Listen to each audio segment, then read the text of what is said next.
नाज़रीन, कोरलुश उस्मान बिलाशुबा एक तारीखी सीरीज साबित हुई है। कोरलुश के मदाहों में दिन ब दिन इजाफा होता जा रहा है। पिछले हफ्ते फुटबॉल मैचेस की वजह से इस सीरीज की किस्त नहीं आ सकी थी, लेकिन ऐसा पहली बार हुआ है कि किसी सीरीज की किस्त से ज्यादा उसके ट्रेलर ने धूम मचा दी हो। ना सिर्फ इस ट्रेलर ने धूम मचा दी है, बल्कि मदाहों को तजस्सुस में भी डाल दिया है। ये ट्रेलर सबकी उम्मीदों से बालातर साबित हुआ। ये ट्रेलर एक धमाके से कम नहीं था।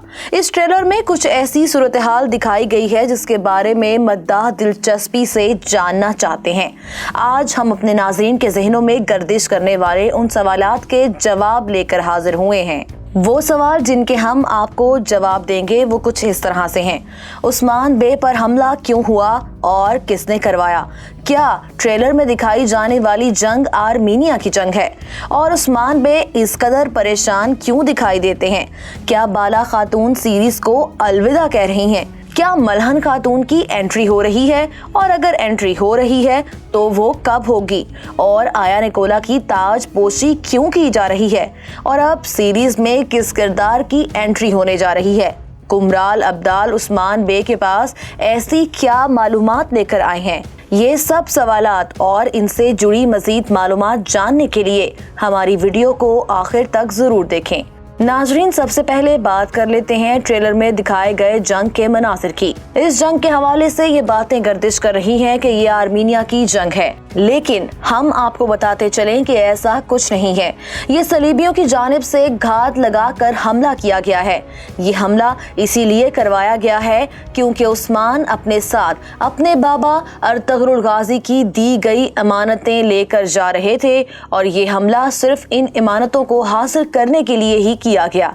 इस हमले में उस्मान के कुछ सिपाही जख्मी भी होंगे, जिनमें उनका भतीजा यानी साउची बे का बेटा बायोजा भी शामिल है। यहाँ हम अपने नाज़रीन की कंफ्यूजन दूर करते चलें कि इस जंग में बायोजा शहीद नहीं होंगे, बल्कि वो उस्मान के शाना बशाना लड़ते हुए सिर्फ मामूली सा जख्मी होंगे।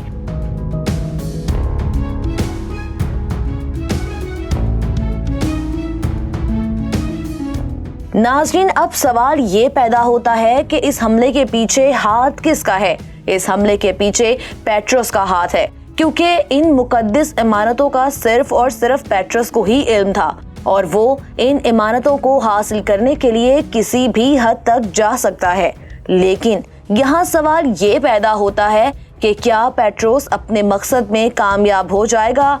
तो हम आपको बताते चलें कि ऐसा बिल्कुल नहीं होगा। ये मुकद्दस इमारतें जो कि उस्मान को अपनी जान से भी ज्यादा अजीज हैं, वो इन इमारतों को कभी भी इतनी आसानी से दुश्मन के हाथों में नहीं जाने दे सकता। अब बात कर लेते हैं उस्मान बे की कि उस्मान बे इंतहाई परेशान क्यों दिखाई दे रहे हैं। तो नाज़रीन, इसकी दो वजूहात हैं। एक, जो उनके बाबा की जानिब से उनको वसीयत की गई, जिसमें उन्होंने उस्मान को हुक्म दिया था कि वो दूसरी शादी करें। अब उस्मान इस कश्मोकश में हैं कि वो ये सब हकीकत अपनी लाडली बीवी बाला खातून को कैसे बताएंगे, जिनसे वो बेपनाह मोहब्बत करते हैं। और दूसरी परेशानी की वजह उन सरदारान का कत्ल है जिनको फ्लैटियस ने कत्ल कर दिया था, क्योंकि उस्मान उन सरदारों की मदद से अपनी ताकत को मजीद बढ़ाना चाहता था। लेकिन आया निकोला को इसका पहले से ही इल्म हो चुका था और उसने फ्लैटियस के हाथों उनकी मौत करवा दी।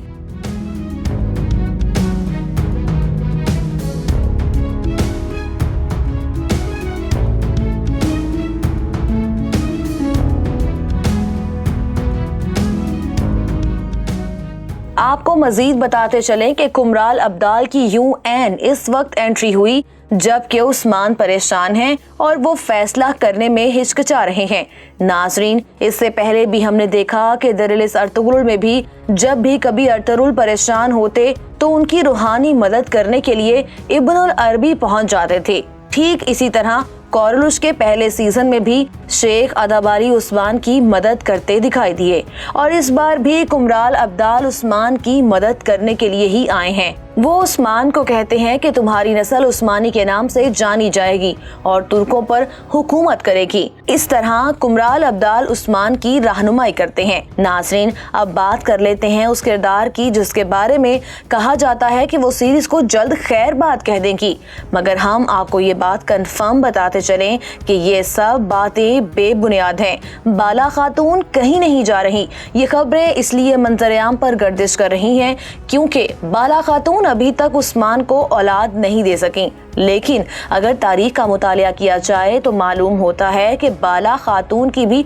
औलाद होती है जिसका नाम अलाउद्दीन पाशा होता है। नाजरीन ने ट्रेलर में देखा कि एक खातून पर्दा ओढ़े उस्मान के खेमे में खड़ी हैं। मदाहों के सहन में अब ये सवाल पैदा होता है कि क्या ये मलहन खातून तो नहीं। हम आपको बताते चलें कि वो मलहन खातून तो नहीं है, बल्कि ये एक ख्वाब हो सकता है, क्योंकि उस्मान अपने बाबा की वसीयत को सुनने के बाद इस बारे में बहुत सोच रहे हैं। लेकिन ये बात बिल्कुल सच है कि मलहन खातून की जल्द ही सीरीज में एंट्री होने जा रही है। अब बात कर लेते हैं आया निकोला की कि आया निकोला इतना खुश क्यों है और उसको ये इज्जत क्यों मिल रही है। जैसा कि कोरलुश देखने वाले जानते हैं कि सरदारों की मौत के पीछे आया निकोला का ही हाथ था और इस कारनामे की बदौलत बाज़ंतीनी और सलीबियों ने आपस में इत्तेहाद बना लिया और उनकी सरबराही आया निकोला को मिली। इसीलिए आया निकोला को अब ये ताज पहनाया जा रहा है।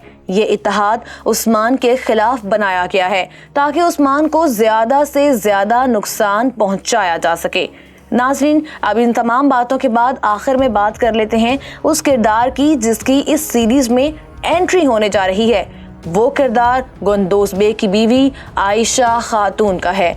ये एक ऐसा किरदार है जिसने हमेशा कबीले की भलाई के लिए काम किया और इस किरदार को अचानक से सीरीज से गायब कर दिया गया। लेकिन ये किरदार गायब क्यों हुआ, इसके बारे में तो कुछ नहीं कहा जा सकता, लेकिन ये बात कंफर्म है कि अब इस किरदार की वापसी मद्दाहों को जल्द देखने को मिलेगी, क्योंकि तारीख में भी इस किरदार का बड़ा अहम रोल है और तारीख में ये भी बताया जाता है कि गुंदोज बेग का एक बेटा भी होता है जिसका नाम आयदोगदो था और इस किरदार के बारे में भी कहा जाता है कि वो उस्मान के साथ कई जंगों में हिस्सा लेता है और ये किरदार भी तारीख के एतबार से बहुत अहम होता है। मुमकिन है दोनों माँ बेटे की एंट्री एक साथ देखने को मिले।